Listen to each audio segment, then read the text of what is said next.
Assalamualaikum warahmatullahi wabarakatuh.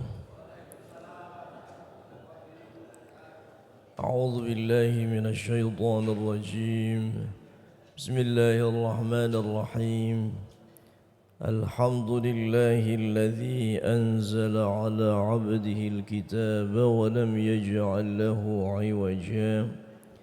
قيما لينذر بأسا شديدا من لدنه ويبشر المؤمنين الذين يعملون الصالحات أن لهم أجرا حسنا اللهم صل وسلم على سيدنا محمد المصطفى وعلى آله وصحبه أهل الصدق والوفاء أما بعد. Bapak Ibu Saudara jemaah rahimakumullah, alhamdulillah thumma alhamdulillah. Pagi ini kita insyaAllah akan melanjutkan kembali tadarus bacaan Al-Quran kita masuk juz ke-13. Juz ke-13 kita mulai dari surah Yusuf ayat 53. Surah Yusuf ayat 53 awal dari juz ke-13. InsyaAllah sebagian ayat-ayatnya akan disyarahkan oleh Ustaz Profesor Dr. Haji Syukran Kamil MA. Mari kita awali majlis kita dengan bersama bacakan surat Al-Fatihah. Semoga dengan wasilah, dengan barakah Al-Quran, Allah anugerahkan untuk kita, keluarga kita, saudara kita kekuatan iman Islam ke akhir hayat kita, dan anugerahkan sehat afiah. Selanjutnya di sini senantiasa diberikan keberkahan dalam kehidupan kita. Tentu kita juga doakan untuk bangsa negara, para pemimpin juga rakyat negara Indonesia ini, semoga senantiasa dalam kebaikan, dalam lindungan Allah Subhanahu wa taala, dijauhkan dari bala musibah, dari perselisihan. Selanjutnya semoga hajat-hajat yang baik dikabulkan oleh Allah taala, dimudahkan. Jika ada di antara kita, keluarga kita, saudara kita yang sakit, semoga Allah hilangkan sakit dan penyakit. Selanjutnya diberikan kesembuhan dan diberikan kesabaran tentunya. Kita hadiahkan pahala kebaikan bacaan Al-Quran kita untuk orang tua kita, keluarga kita, guru-guru kita, saudara kita yang telah wafat. Ala hadhihi niyyah wa li kulli niyyatin hadaratin al-mustafa rasulullah Muhammad alihi wa sahbihi wa sallam. صحابة والتابعين والأولياء والشهداء آبائنا والحضر آبائنا وأمهاتنا وأجدادنا لمن له حق عليه.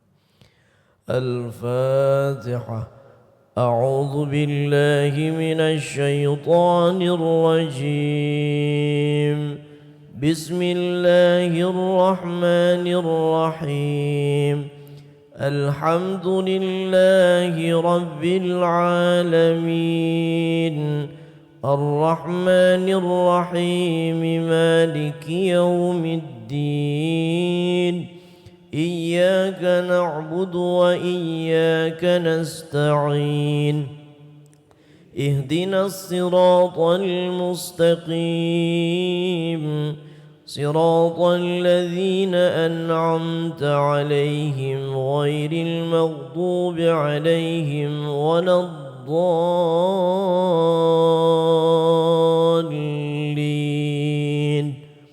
آمين. رب اغفر لنا ولوالدينا وللمسلمين وللمؤمنين آمين يا رب العالمين. أعوذ بالله من الشيطان الرجيم. بسم الله الرحمن الرحيم. وما أبرئ نفسي إن النفس لأمارة بالسوء إلا ما رحم ربي إن ربي غفور رحيم. وقال الملك ائتوني به أستخلصه لنفسي فلما كلمه قال إنك اليوم لدينا مكين أمين قال اجعلني على خزائن الأرض إني حفيظ عليم وكذلك مكنا ليوسف في الأرض يتبوأ منها حيث يشاء نصيب برحمتنا من نشاء ولا نضيع أجر المحسنين ولأجر الآخرة خير للذين آمنوا وكانوا يتقون وجاء إخوة يوسف فدخلوا عليه فعرفهم وهم له منكرون ولما جهزهم بجهازهم قال ائتوني بأخ لكم من أبيكم ألا ترون أني أوفي الكيل وأنا خير المنزلين فإن لم تأتوني به فلا كيل لكم عندي ولا تقربون قالوا سنراود عنه أباه وإنا لفاعلون وقال لفتيانه جعلوا بضاعتهم في رحالهم لعلهم يعرفونها إذا انقلبوا إلى أهلهم لعلهم يرجعون فلما رجعوا إلى أبيهم قالوا يا أبانا منع منا الكيل فأرسل معنا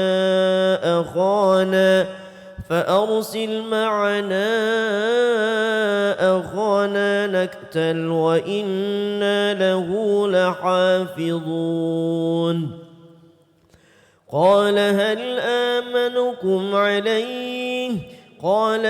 آمنكم عليه إلا كما أمنتكم على أخيه من قبل فالله خير حافظا وهو أرحم الراحمين ولما فتحوا متاعهم وجدوا بضاعتهم ردت إليهم قالوا يا أبانا ما نبغي هذه بضاعتنا ردت إلينا ونمير أهلنا ونحفظ أخانا ونزداد كيل بعير ذلك كيل يسير قال لن أرسله معكم حتى تؤتون موثقا من الله لتأتونني به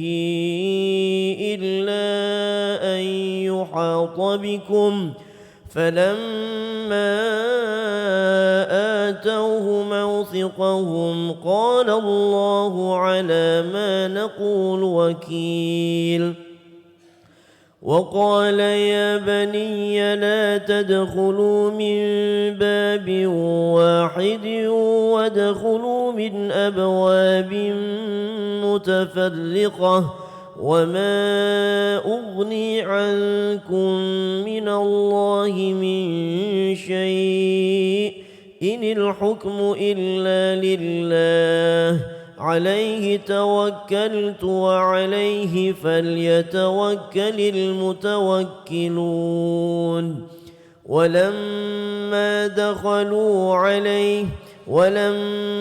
دخلوا من حيث أمرهم أبوهم ما كان يغني عنهم من الله من شيء إلا حاجة في نفس يعقوب قضاها وإن إنه لذو علم لما علمناه ولكن أكثر الناس لا يعلمون ولما دخلوا على يوسف آوى إليه أخاه قال إني أنا أخوك فلا تبتئس بما كانوا يعملون فلما جهزهم بجهازهم جعل السقاية في رحل أخيه ثم أذن مؤذن أيتها العير إنكم لسارقون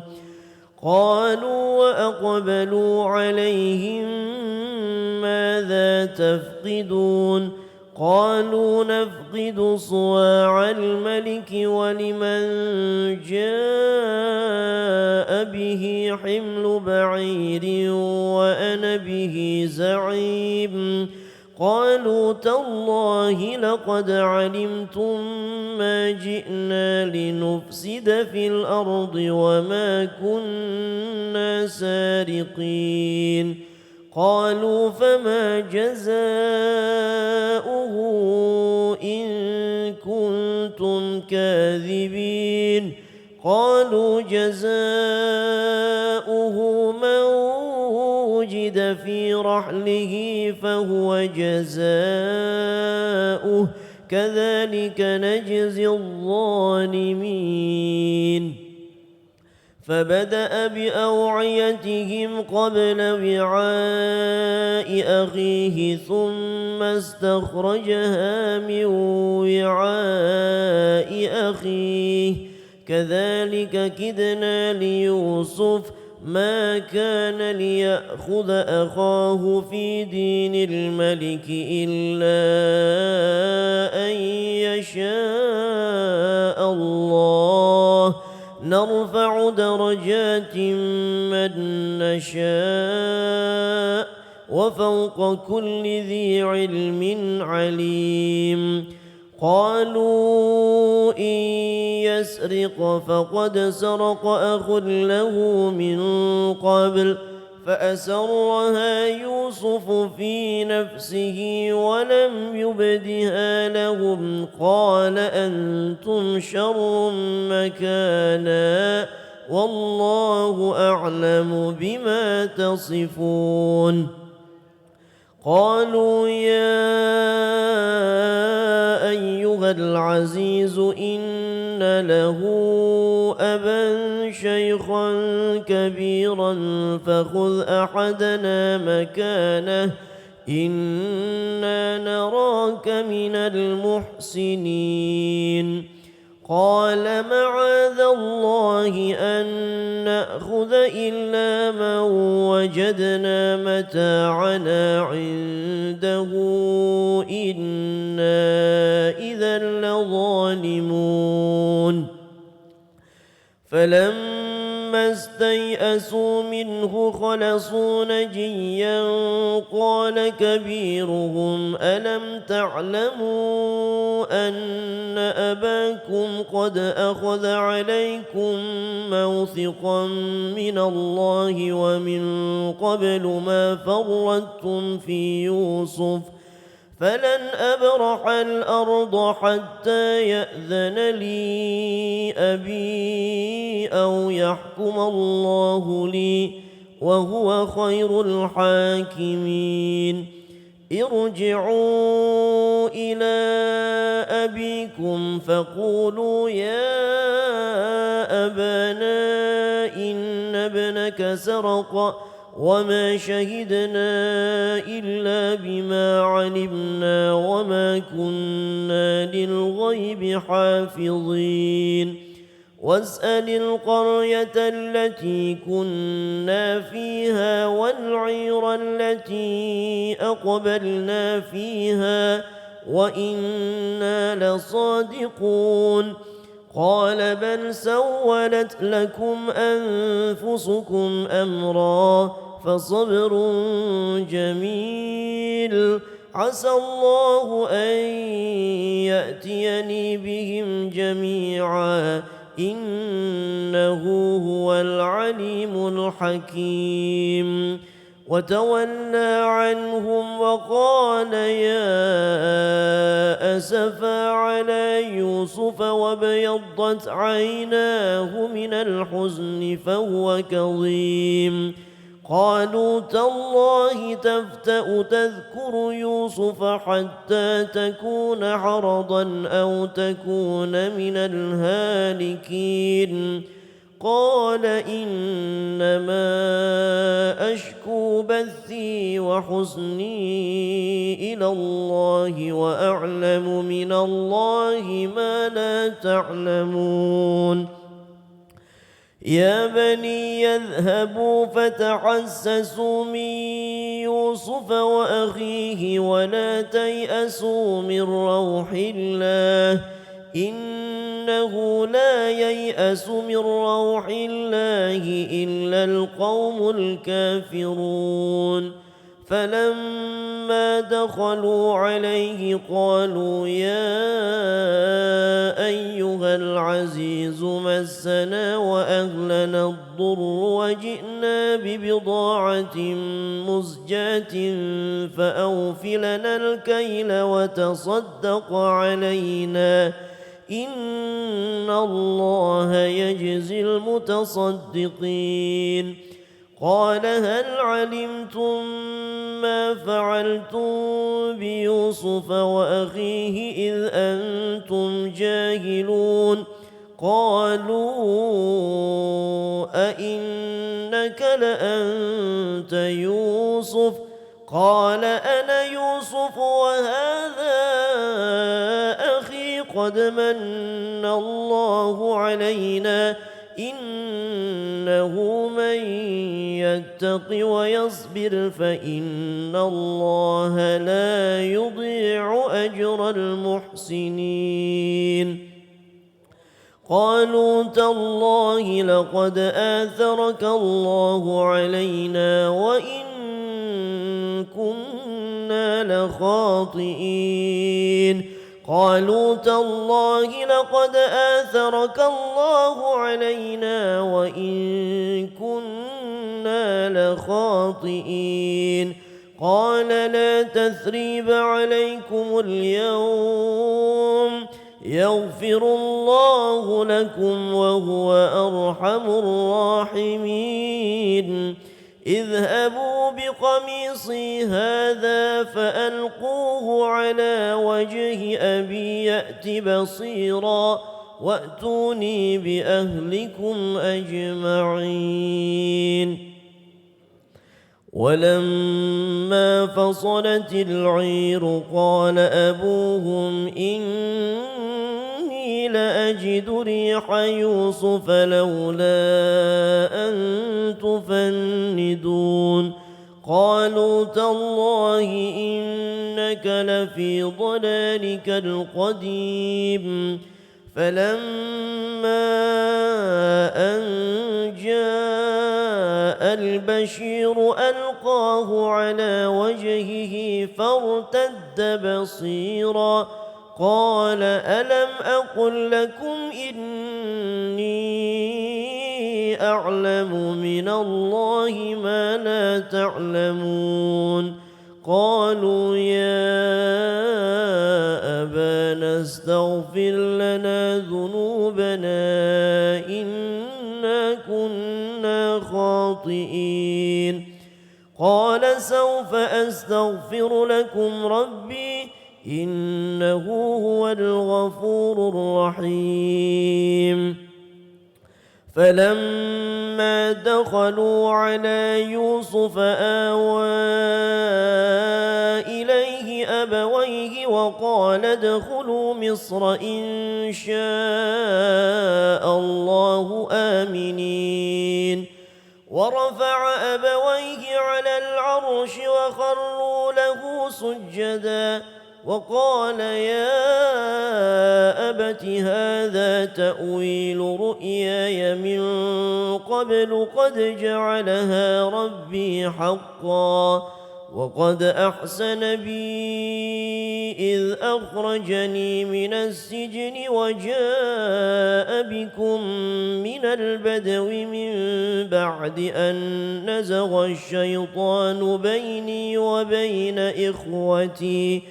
إن ربي لطيف لما يشاء إنه هو العليم الحكيم رب قد آتيتني من الملك وعلمتني من تأويل الأحاديث فاطر السماوات والأرض أنت ولي في الدنيا والآخرة توفني مسلما وألحقني بالصالحين ذلك من أنباء الغيب نوحيه إليك وما كنت لديهم إذ أجمعوا أمرهم وهم يمكرون وما أكثر الناس ولو حرصت بمؤمنين وما تسألهم عليه من أجر إن هو إلا ذكر للعالمين وكأي من آية في السماوات والأرض يمرون عليها وهم عنها معرضون وما يؤمن أكثرهم بالله إلا وهم مشركون أفأمنوا أن تأتيهم غاشية من عذاب الله أو تأتيهم الساعة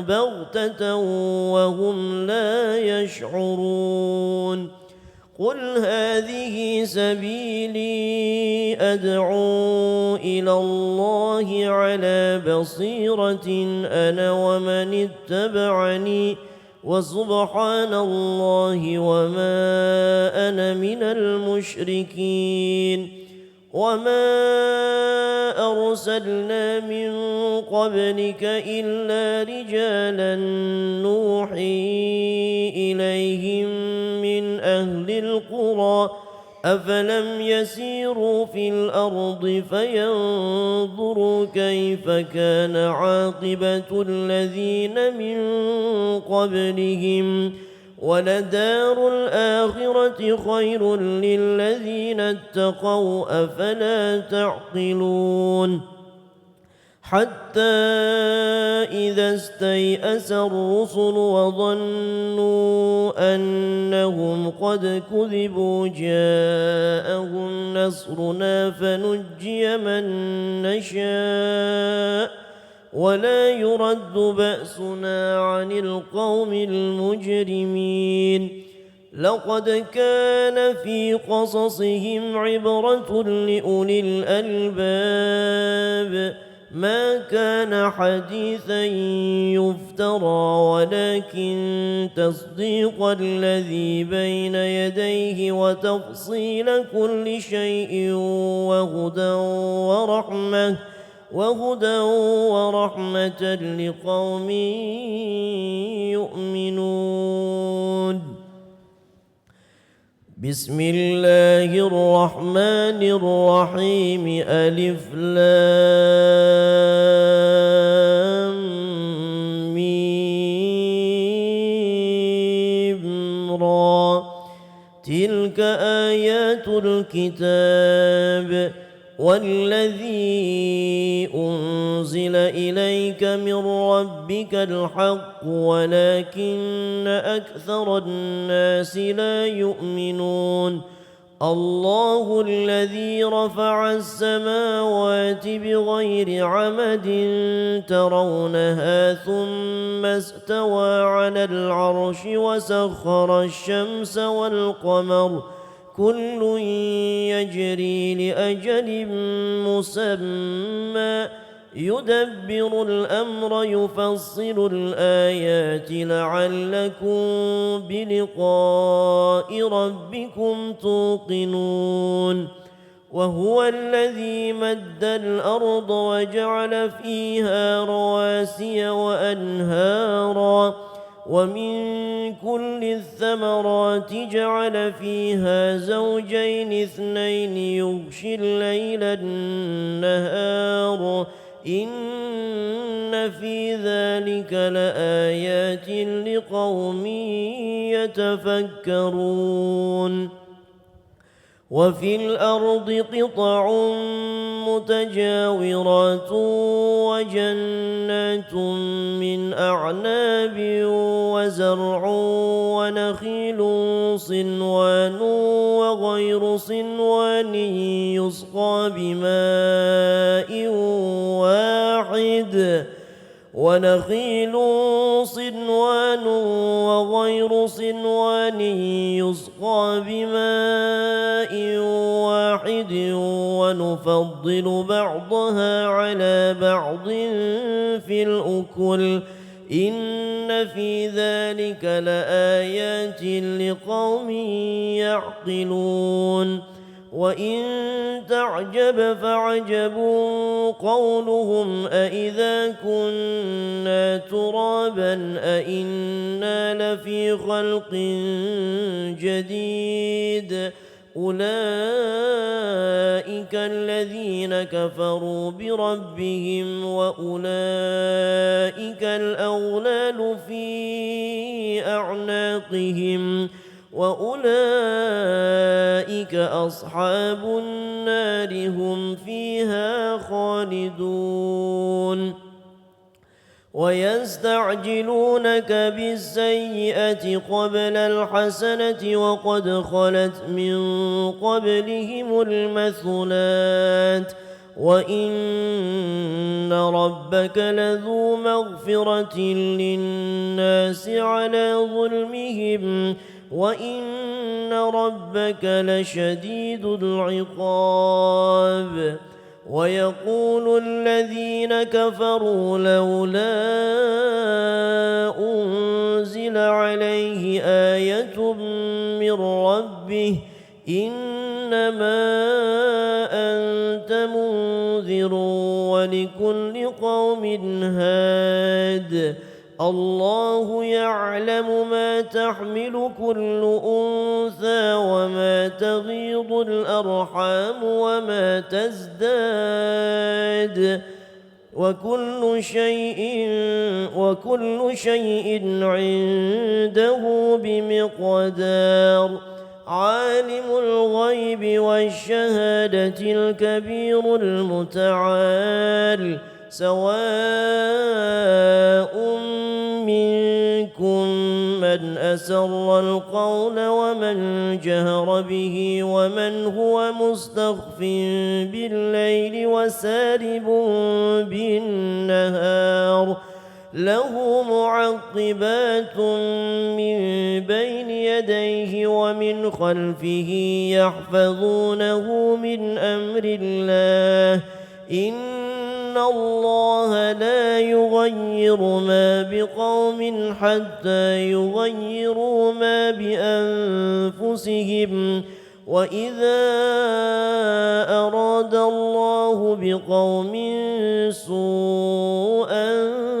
فلا مرد له وما لهم من دونه من وال هو الذي يريكم البرق خوفا وطمعا وينشئ السحاب الثقال ويسبح الرعد بحمده والملائكة من خيفته ويرسل الصواعق فيصيب بها من يشاء وهم يجادلون في الله وهو شديد المحال له دعوة الحق والذين يدعون من دونه لا يستجيبون لهم بشيء إلا كباسط كفيه إلى الماء ليبلغ فاه وما هو ببالغه وما دعاء الكافرين إلا في ضلال ولله يسجد من في السماوات والأرض طوعا وكرها وظلالهم بالغدو والآصال الله أكبر سجد وجهي وشق حوله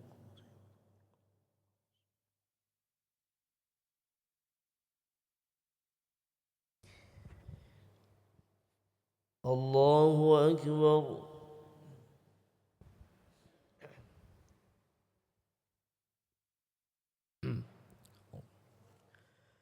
قل من رب السماوات والأرض قل الله قل أفاتخذتم من دونه أولياء لا يملكون لأنفسهم نفعا ولا ضرا قل هل يستوي الأعمى والبصير قل هل يستوي الأعمى والبصير أم هل تستوي الظلمات والنور أم جعلوا لله شركاء خلقوا كخلقه فتشابه الخلق عليهم قل الله خالق كل شيء وهو الواحد القهار أنزل من السماء ماء فسالت أودية بقدرها فاحتمل السيل زبدا رابيا ومما يوقدون عليه في النار ابتغاء حلية أو متاع زبد مثله كذلك يضرب الله الحق والباطل فأما الزبد فيذهب جفاء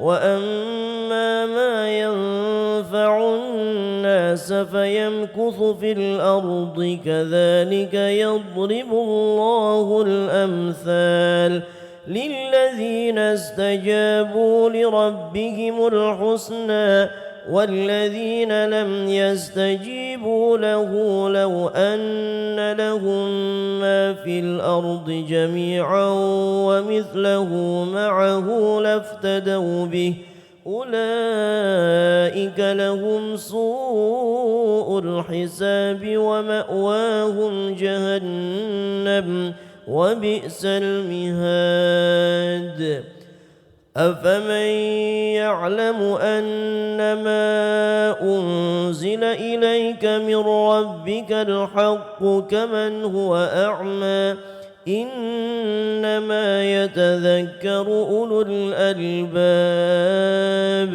الذين يوفون بعهد الله ولا ينقضون الميثاق والذين يصلون ما أمر الله به أن يوصل ويخشون ربهم ويخافون سوء الحساب والذين صبروا ابتغاء وجه ربهم وأقاموا الصلاة وأنفقوا مما رزقناهم سرا وعلانية وأنفقوا مما رزقناهم سرا وعلانية ويدرؤون بالحسنة السيئة أولئك لهم عقبى الدار جنات عدن يدخلونها ومن صلح من آبائهم وأزواجهم وذرياتهم والملائكة يدخلون عليهم من كل باب سلام عليكم بما صبرتم فنعم عقبى الدار. والذين ينقضون عهد الله من بعد ميثاقه ويقطعون ما أمر الله به أن يوصل ويفسدون في الأرض أولئك لهم اللعنة ولهم سوء الدار. الله يبسط الرزق لمن يشاء ويقدر وفرحوا بالحياة الدنيا وما الحياة الدنيا في الآخرة إلا متاع. ويقول الذين كفروا لولا أنزل عليه آية من ربه قل إن الله يضل من يشاء ويهدي إليه من أناب. الذين آمنوا وتطمئن قلوبهم بذكر الله ألا بذكر الله تطمئن القلوب. الذين آمنوا وعملوا الصالحات طوبى لهم وحسن مآب. كذلك أرسلناك في أمة قد خلت من قبلها لتتلو عليهم الذي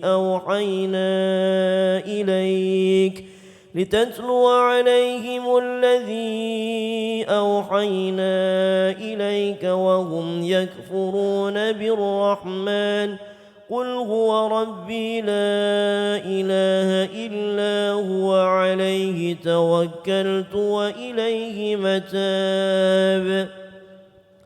ولو أن قرآنا سيرت به الجبال أو قطعت به الأرض أو كلم به الموتى بل لله الأمر جميعا.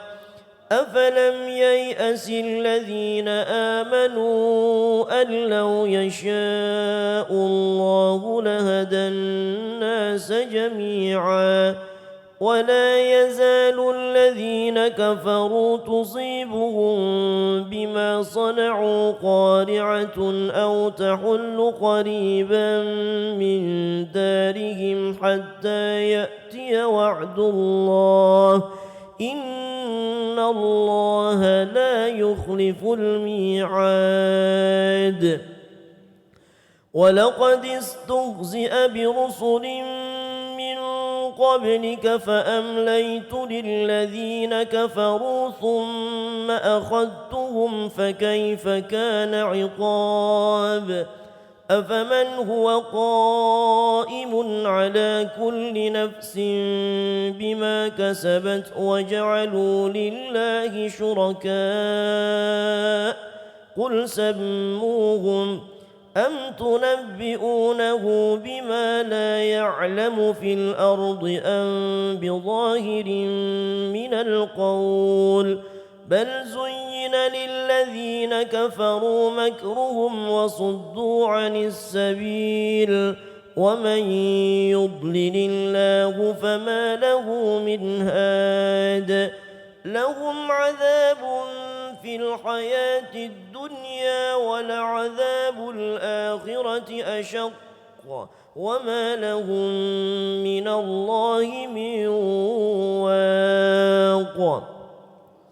مثل الجنة التي وعد المتقون تجري من تحتها الأنهار أكلها دائم وظلها تلك عقبى الذين اتقوا وعقبى الكافرين النار والذين آتيناهم الكتاب يفرحون بما أنزل إليك ومن الأحزاب من ينكر بعضه قل إنما أمرت أن أعبد الله ولا أشرك به إليه أدعو وإليه مآب وكذلك أنزلناه حكما عربيا ولئن اتبعت أهواءهم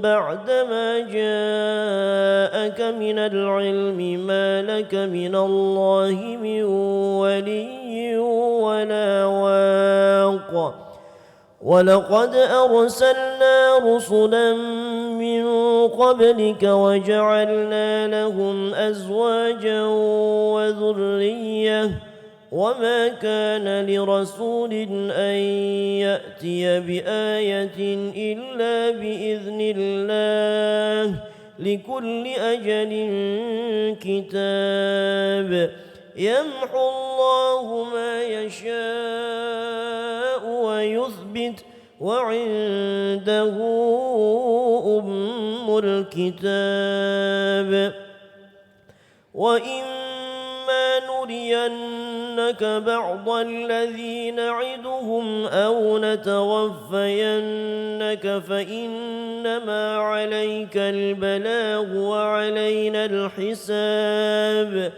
أولم يروا أنا نأتي الأرض ننقصها من أطرافها والله يحكم لا معقب لحكمه وهو سريع الحساب وقد مكر الذين من قبلهم فلله المكر جميعا يعلم ما تكسب كل نفس وسيعلم الكفار لمن عقبى الدار ويقول الذين كفروا لست مرسلا قل كفى بالله شهيدا بيني وبينكم ومن عنده علم الكتاب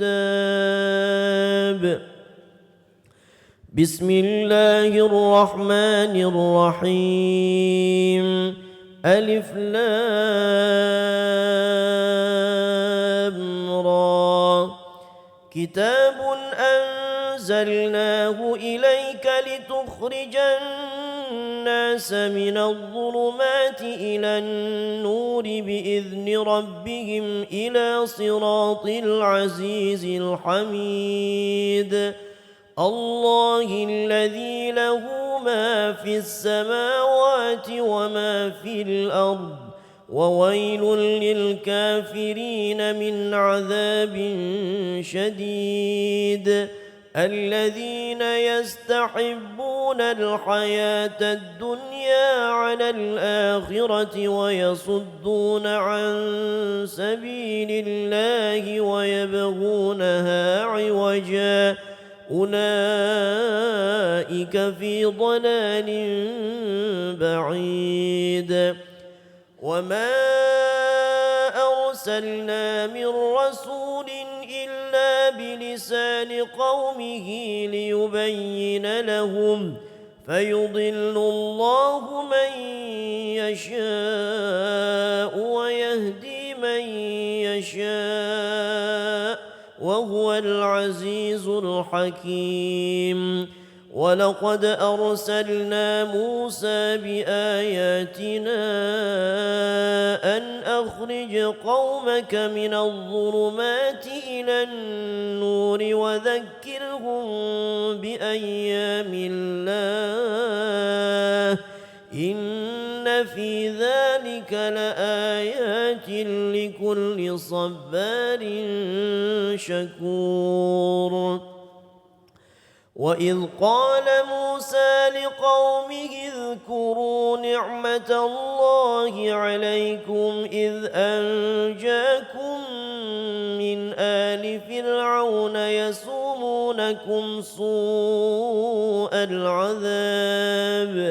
يسومونكم سوء العذاب ويذبحون أبناءكم ويستحيون نساءكم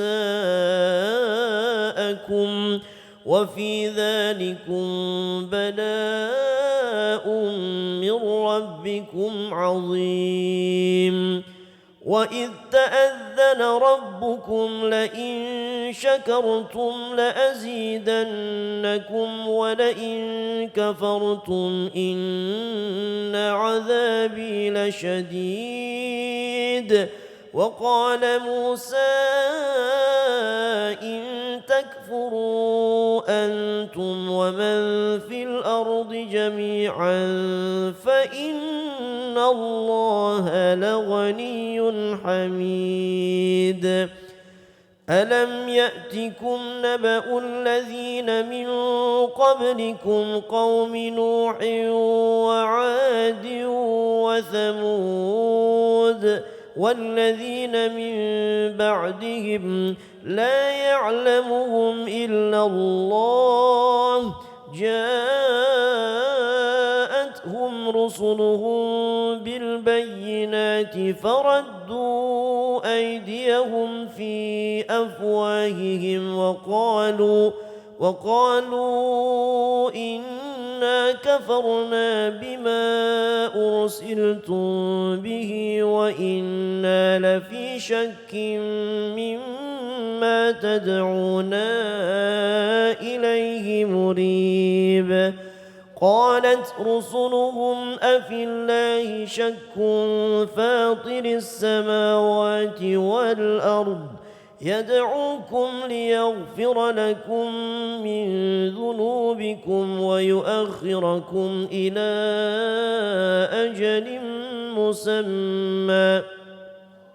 قالوا إن أنتم إلا بشر مثلنا تريدون أن تصدونا عما كان يعبد آباؤنا فأتونا بسلطان مبين. قالت لهم رسلهم إن نحن إلا بشر مثلكم ولكن الله يمن على من يشاء من عباده وما كان لنا أن نأتيكم بسلطان إلا بإذن الله وعلى الله فليتوكل المؤمنون.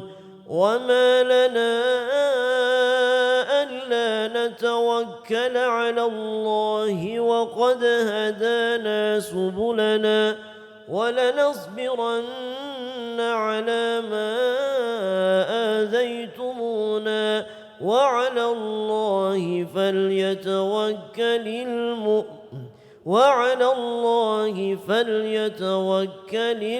المتوكلون. وقال الذين كفروا لرسلهم لنخرجنكم من أرضنا أو لتعودن في ملتنا فأوحى إليهم ربهم لنهلكن الظالمين ولنسكننكم الأرض من بعدهم ذلك لمن خاف مقامي وخاف وعيد. واستفتحوا وخاب كل جبار عنيد من ورائه جهنم ويسقى من ماء صديد يتجرعه ولا يكاد يصيغه ويأتيه الموت من كل مكان وما هو بميت ومن ورائه عذاب غليظ. مثل الذين كفروا بربهم أعمالهم كرماد اشتدت به الريح في يوم عاصف لا يقدرون مما كسبوا على شيء ذلك هو الضلال البعيد. ألم تر أن الله خلق السماوات والأرض بالحق إن يشأ يذهبكم ويأت بخلق جديد وما ذلك على الله بعزيز. وبرزوا لله جميعا فقال الضعفاء للذين استكبروا إنا كنا لكم تبعا فهل أنتم مغنون عنا من عذاب الله من شيء قالوا لو هدانا الله لهديناكم سواء علينا أجزعنا أم صبرنا ما لنا من محيص.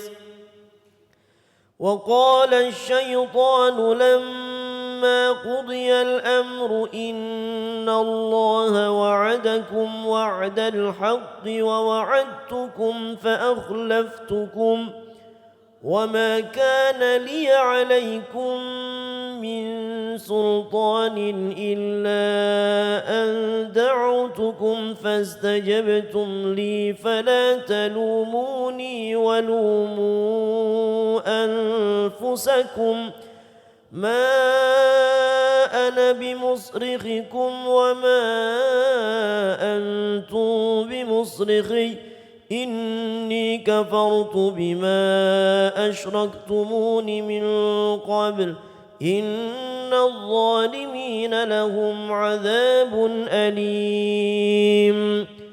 وأدخل الذين آمنوا وعملوا الصالحات جنات تجري من تحتها الأنهار خالدين فيها بإذن ربهم تحيتهم فيها سلام. ألم تر كيف ضرب الله مثلا كلمة طيبة كشجرة طيبة أصلها ثابت وفرعها في السماء تؤتي أكلها كل حين بإذن ربها ويضرب الله الأمثال للناس لعلهم يتذكرون. ومثل كلمة خبيثة كشجرة خبيثة اجتثت من فوق الأرض ما لها من قرار يثبت الله الذين آمنوا بالقول الثابت في الحياة الدنيا وفي الآخرة ويضل الله الظالمين ويفعل الله ما يشاء. ألم تر إلى الذين بدلوا نعمة الله كفرا وأحلوا قومهم دار البوار جهنم يصلونها وبئس القرار. وجعلوا لله أندادا ليضلوا عن سبيله قل تمتعوا فإن مصيركم إلى النار. قل لعبادي الذين آمنوا يقيموا الصلاة وينفقوا مما رزقناهم سرا وعلانية من قبل أن قبل أن يأتي يوم لا بيع فيه ولا خلال الله الذي خلق السماوات والأرض وأنزل من السماء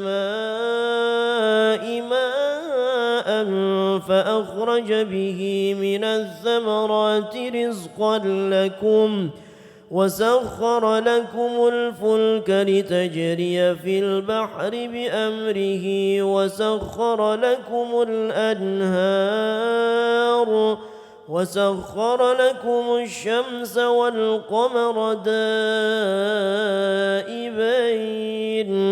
وسخر لكم الليل والنهار وآتاكم من كل ما سألتموه وإن تعدوا نعمة الله لا تحصوها إن الإنسان لظلوم كفار وإذ قال إبراهيم رب اجعل هذا البلد آمنا واجنبني وبني أن نعبد الأصنام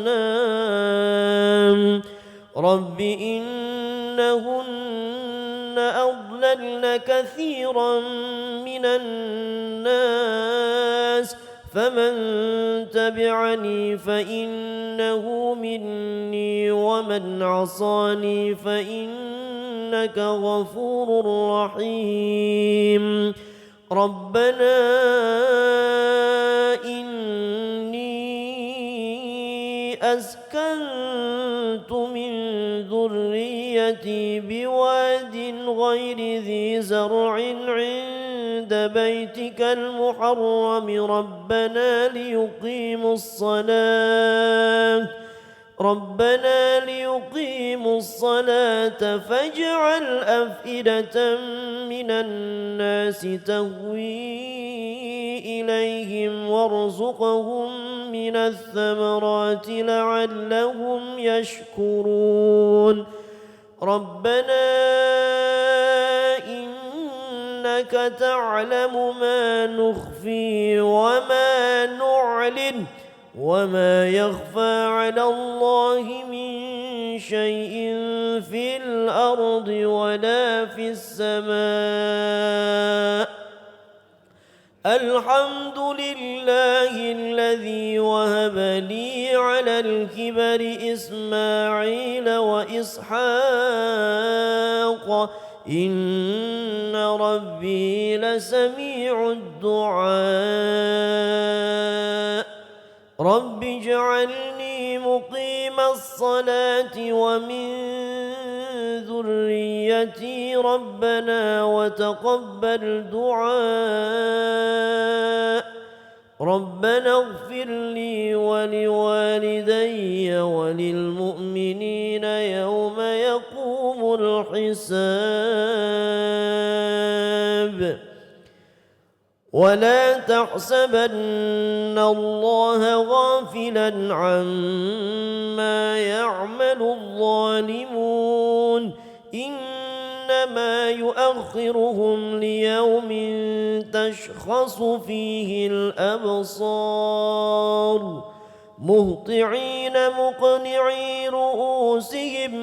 مهطعين مقنعي رؤوسهم لا يرتد إليهم طرفهم وأفئدتهم هواء وأنذر الناس يوم يأتيهم العذاب فيقول الذين ظلموا ربنا أخرنا إلى أجل قريب نجب دعوتك ونتبع الرسل أولم تكونوا أقسمتم من قبل ما لكم من زوال وسكنتم في مساكن الذين ظلموا أنفسهم وتبين لكم كيف فعلنا بهم وضربنا لكم الأمثال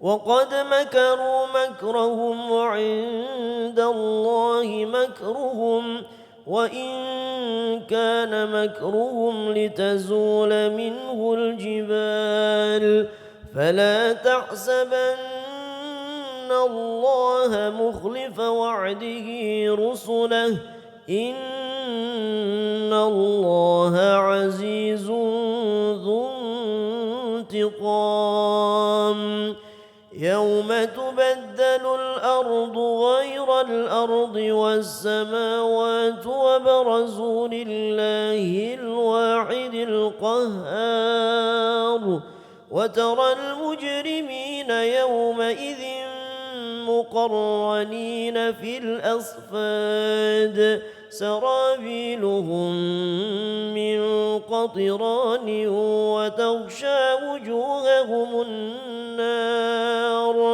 ليجزي الله كل نفس ما كسبت إن الله سريع الحساب هذا بلاغ للناس ولينذروا به وليعلموا أنما هو إله واحد ولينذروا به وليعلموا أنما هو إله واحد وليذكر أولو الألباب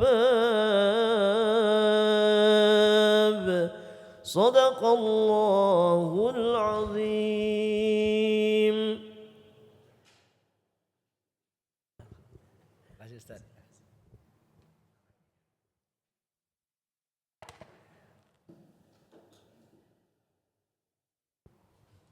Assalamualaikum warahmatullahi wabarakatuh.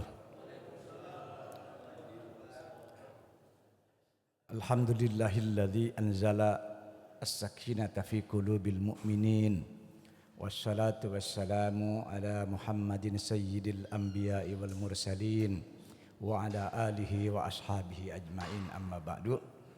Alhamdulillah pada pagi hari ini kita bisa membaca Al-Quran dan di dalam Islam itu bagian dari zikir gitu ya. Insya Allah kalau kita baca Al-Quran hati kita tenang, berarti kita sudah mendapatkan manisnya iman. Dan kita harus berterima kasih banyak kepada Ustadz Sofyan yang telah membimbing kita. Dan mungkin kenikmatan membaca Quran akan lebih mantap lagi kalau dipimpin oleh seorang qori. Maka di dalam Islam pun imam itu memang yang utama itu adalah yang qori, yang tua, juga yang punya ilmu agama. Tapi kalau harus memilih itu ya, nah itu tidak harus muda, tidak harus tua. Yang paling utama adalah qori gitu ya. Maka saya selalu kalau ada imam Ustadz Sofyan gak mau ngimamin gitu. Karena beliau yang lebih berhak gitu ya. Saya kira itu yang kedua itu saya kira yang kita harus baca. Saya akan memulai kupasan sekarang ini jam 6.32. Udah 6:30 ya. Ya gak mungkin sampai jam 7 lah, mudah-mudahan ya itu ya 20 menitan kayak biasanya. Nah, Bapak sekalian, saya kira yang paling utama itu dari apa yang kita baca, karena ini ayatnya banyak sekali kan. 3 surat, akhir surat Yusuf, surat Ar-Ra'd dan surat Ibrahim. Surat Ibrahim itu surat yang ke-14. Gitu ya. Nah, itu di dalam surat Ibrahim itu yang ayat 42 itu ya. Satu lembar bukan satu lembar, satu halaman sebelum halaman akhir gitu ya. Kalau di Quran saya ya ayat ke-42 itu ya. Wala tahsabannallaha ghafilan amma ya'maludz zalimun. Jangan engkau anggap Allah itu lupa, Allah itu lengah atas apa yang dilakukan oleh orang-orang zalim. Baik zalim terhadap diri sendiri maupun terutama zalim terhadap orang lain. Yang di dalam Islam itu gak mungkin orang masuk surga kalau berbuat zalim pada orang lain. Sebelum meninggal harus selesai dulu. Termasuk kalau kita, maka saya dalam beberapa ceramah jangan ketika meninggal itu masih ada hak orang lain. Itu harus diselesaikan dulu, termasuk hak-hak publik, misalnya hak-hak masjid, terus diselesaikan. Dan gak mungkin juga orang masuk surga kalau masih konflik, dilarang oleh Allah. Berhenti dulu, selesaikan dulu masalah kamu gitu ya. Nah itu namanya zalim. Nah zalim itu luas memang maknanya itu ya. Maka jangan dikira kalau orang yang berbuat zalim, berbuat buruk itu hidupnya baik di dunia gitu ya. Karena bukan hanya akan dibalas di akhirat, di dunia saja akan dibalas. Nah itu kita kembali pada cerita Nabi Yusuf. Surat paling awal kita baca. Itu salah satu ayat yang dibaca itu kan qalu tallahi laqad atharakallahu alaina ya. Wa in kunna minal khotiin kira-kira begitu ayat yang paling ujung saya tepatnya ini, karena kalau Quran kan nggak boleh diubah. Kalau ngimamin salah dikit aja walaupun susah ngedenger itu, saya termasuk agak susah mendengar kalau ada kesalahan itu. Misalnya pernah kemarin salah, harusnya wa'tasimu bihablillah, tapi ketuker dengan ayat wa'tasimu bihabli minallah gitu ya. Jadi ada minallahnya itu ya. Memang Quran nggak boleh diubah gitu ya, meskipun maknanya nggak beda itu ya. Gitu ya. Nah itu saya kira di ayat yang tadi saya baca, demi Allah, Allah telah melebihkan kamu atas kami. Kenapa? Karena mereka itu 9 saudara 8 saudara Nabi Yusuf gitu ya. Itu orang-orang yang berbuat zalim terhadap Nabi Yusuf. Kan ketika masih umur berapa? 7 tahun sebelumnya di ayat sebelumnya itu ya, sekitar itu umurnya. Nabi Yusuf kan ditendang-tendang, mau dibunuh, hampir saja mau dibunuh. Itu ya, udah begitu dimasukin ke dalam sumur. Nggak taunya Allah berkata lain. Makanya kalau kita dizalimi orang, insya Allah Allah di dalam bahasa surat Al-Baqarah ayat 255 itu ya, surat ayat kursi itu ya. Itu yang menjadi kaidah di dalam bahasa Jawa itu ya. Apa itu? Gusti ora sare itu ya. Maksudnya apa? La ta'khudhuhu sinatu wala naum. Tuhan tidak pernah tidur, tahu apapun yang dikerjakan oleh seseorang gitu ya. Nah itu termasuk yang dikerjakan sebagai contoh saudara-saudaranya Nabi Yusuf yang beda ibu. Pimpinannya namanya Yahuda, keturunannya namanya Yahudi nanti itu ya. Memang dari keturunan orang gak baik itu turun lagi yang gak baik itu ya. Kalau Yusuf kan saudaranya Benyamin, istri keduanya Nabi Yakub. Nabi Yakub anaknya siapa? Anaknya Nabi Ishak. Nabi Ishak anaknya siapa? Anaknya Nabi Ibrahim gitu ya. Itu memang keturunan orang baik gitu. Dan ada perjanjian antara Allah dengan Nabi Ibrahim. Meskipun memang di dalam ayat itu pun kata Allah, la yanalu ahdiz zalimin. Anak keturunanmu yang orang-orang zalim gak mungkin aku berikan kekuasaan, kemuliaan di dunia. Nah ini ternyata yang dipimpin oleh Yahuda itu memang tidak diberikan kemuliaan oleh Allah. Sementara Nabi Yusuf itu diberikan kemuliaan oleh Allah. Apa kuncinya? Kuncinya itu ada di dalam surat Yusuf juga. Innahu mayyattaqi wa yasbir fa innallaha la yudhi'u ajral muhsinin. Gitu ya. Kalau yang sebaliknya dari mereka itu ya. Kalau yang mereka itu malah mengemis-ngemis kepada Nabi Yusuf dan hidupnya susah. Mau makan aja susah. Kalau Nabi Yusuf enggak, malah diberikan kekuasaan oleh Allah gitu ya. Yaitu menjadi di dalam ayat yang satu disebut hafid, itu adalah bendaharawan. Kalau kita sih menteri keuangan dan menteri pertanian lah kira-kira begitu. Tapi yang di dalam ayat lain disebutkan mul, itu surat ini juga di Yusuf. Mul itu adalah kekuasaan, itu artinya Nabi Yusuf dijadikan wazir, perdana menteri itu ya. Di dalam sejarah itu ada beberapa perdana menteri yang sukses. Misalnya pada masa Mamalik ada namanya Perdana Menteri Nizamul Muluk. Dia lebih dikenal ketimbang rajanya itu ya. Nah ini juga sama, namanya Nabi Yusuf itu menjadi wazir di negeri Mesir itu ya. Nah padahal itu adalah pendatang itu Nabi Yusuf itu. Makanya kita itu jangan terlalu membedakan antara pendatang sama pribumi itu ya. Kalau dia punya kemampuan yaitu pertama bertakwa. Bertakwa itu apa? Ya sebagaimana yang kita tahu. Dan takwa yang paling nampak itu adalah ini sikapnya yang ihsan itu ya. Makanya ketika ketemu saudara-saudaranya yang dulu mau membunuhnya, bahkan disimpan di sumur. Kalau tidak ada disebutnya itu sayyar itu rombongan dagang yang mengambil Nabi Yusuf dari bawah itu, mungkin Nabi Yusuf bukan meninggal. Tapi disinilah Allah itu adalah sebaik-baiknya yang memelihara, khairu hafizan. Jadi kalau mau dijaga oleh Allah, mintalah kepada Allah, jangan kepada selain Allah itu. Dan itu terbukti dengan Nabi Yusuf. Nabi Yusuf itu dijaga oleh Allah karena dia adalah orang yang bertakwa. Salah satu yang bertakwa cirinya itu adalah itu tadi, la tathriba alaikumul yaum. Hari ini tidak ada cercaan bagi kalian. Meskipun kalian dulu hampir membunuhku, aku memaafkan kalian. Makanya kata Nabi Muhammad ketika terjadi penaklukan Mekah, kata Nabi Muhammad, aku akan berlaku sebagaimana Nabi Yusuf memperlakukan saudara-saudaranya.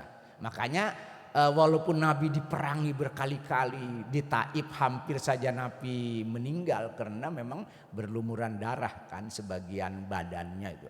Lalu kemudian Nabi itu kan orang-orang kafir Quraisy perang Badar diserang, perang Uhud diserang, perang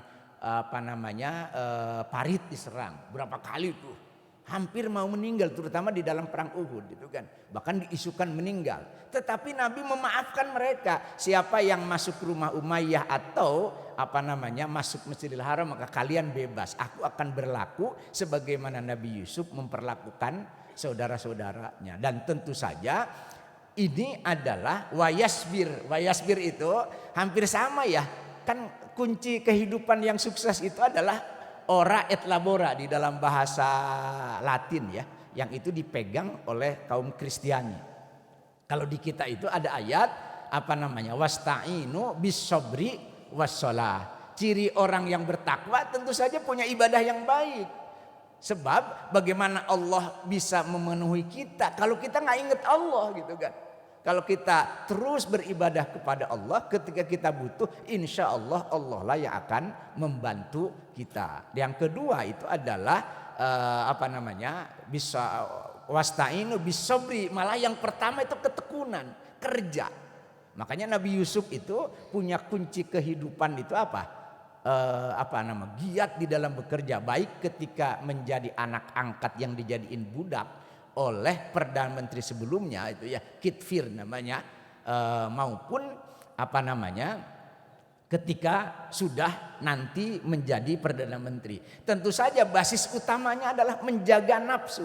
Ayat yang pertama kita baca itu wa ma ubarri'u nafsi innan nafsa la ammaratun bisa. Aku pun sebagai manusia itu tidak bebas dari nafsu. Kenapa? Karena ketika diajak oleh siapa?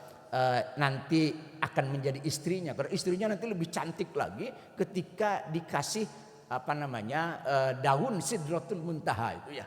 Istrinya padahal udah buta, udah tua gitu ya. Karena memang Nabi Yusuf sendiri ternyata itu adalah cinta pertamanya itu ya. Makanya love is blind itu benar itu Nabi Yusuf itu mengalaminya. Karena kata rajanya itu, kamu mau nikah sama siapa? Udah datangkan sajalah siapa namanya? Zulaikho gitu ya, mantan majikannya, tetapi tidak pernah disentuh oleh suaminya gitu ya. Jadi memang dari dulu ada orang sukses tapi kemampuan seksualnya kurang mantap, jadi nggak pernah disentuh itu siapa namanya ini. Makanya jangan ragu kalau berdoa, Allahumma alif bainahuma kama allafta baina Yusuf wa Zulaikho. Karena itu adalah cinta abadi itu ya. Cinta pertama nggak pernah ini. Makanya kata rajanya, kamu kenapa kok seleranya begitu? Orang yang sudah tua, udah buta, pengen dinikahin gitu katanya. Ya sudah datangkan saja gitu ya. Itu Allah lah dan para malaikat yang membantu, yaitu para Siti Zulaiha itu dikasih, dia dicipratin daun sidra dari surga langsung gitu ya. Makanya sekarang kan ada yang meneliti sehingga masuk Islam. Apakah Hajar Aswad itu dari bumi atau dari langit? Nggak ada ternyata bandingan. Itu memang dari surga itu ya. Itu yang orang menelitinya masuk Islam. Ini juga sama, jangan aneh ya. Termasuk yang dari surga itu adalah aku setelah Isra Mi'raj itu punya hasrat terhadap istriku gitu ya. Karena setelah memakan sebuah buah dari surga itu ya.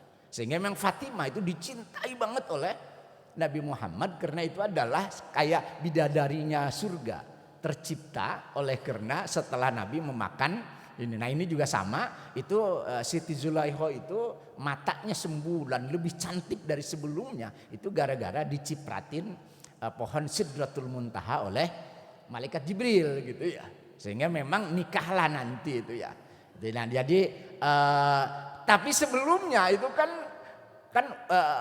waqala haytalak gitu ya, waqala haytalak. Jadi Nabi Yusuf itu sudah digoda oleh Zulaiha karena Zulaiha juga anak muda, masih jauh umurnya, lebih dekat dengan umurannya Nabi Yusuf gitu ya. Meskipun majikannya itu ya udah digoda, wahai Yusuf sini dong gitu ya. Jadi kamar sudah ditutup, tapi Nabi Yusuf kan karena dirahmati Allah itu lari gitu ya, yang sudah ini. Jadi kalau orang hidupnya tidak punya aturan, nggak mungkin sukses gitu ya. Karena yang sukses itu adalah bisa menahan nafsu, termasuk adalah kemampuan bekerjanya yang luar biasa. Kenapa? Karena kunci kesuksesan itu adalah punya ilmu pengetahuan. Kenapa? Allah memberikan ilmu pengetahuan selain rajin beribadah, juga rajin dakwah itu ya. Makanya seringkali kayak para imam itu, kayak Imam Maliki bilang, ya Allah, aku pekerjaannya hanyalah belum jam 7 udah, masih 35 itu ya. Ya Allah, aku pekerjaannya hanya beribadah kepadamu dan juga bekerja mengajari santri gitu ya. Urusan dunia itu diurus oleh Allah gitu. Dan itu benar dan bisa hidup gitu ya. Makanya para kiai kerjaannya apa sih gitu ya. Tapi kan hidupnya mapan, bahkan umurnya panjang gitu ya. Nah ini memang Nabi Yusuf itu ya pas keluar dari penjara makalah langsung jadi perdana menteri gitu ya. Nah itu salah satu kuncinya tadi itu, pertama adalah punya ketekunan, bertakwa, salah satu cirinya tadi itu. Keduanya adalah punya ketekunan di dalam belajar dan di dalam bekerja, termasuk diantaranya adalah berdakwah dan beribadah kepada Allah gitu ya. Nah nanti kemudian kan ketika menjadi perdana menteri, kunci sebuah negara sukses jangan kayak negeri Konoha ya itu ya. Apa itu ya? Integritas nggak punya, beda dengan Nabi Yusuf tadi itu ya, benar ya. Korupsi aja di negara Konoha kita ini berapa itu kan, masih 25%, sekitar 500 triliun itu yang dikorupsi. Kedua, nggak punya ilmu pengetahuan. Kalau Nabi Yusuf kan punya ilmu pengetahuan, salah satunya adalah punya teknologi pertanian. Karena kata dia menafsirkan mimpi itu bahwa 7 tahun akan terjadi musim subur, hujannya mantap.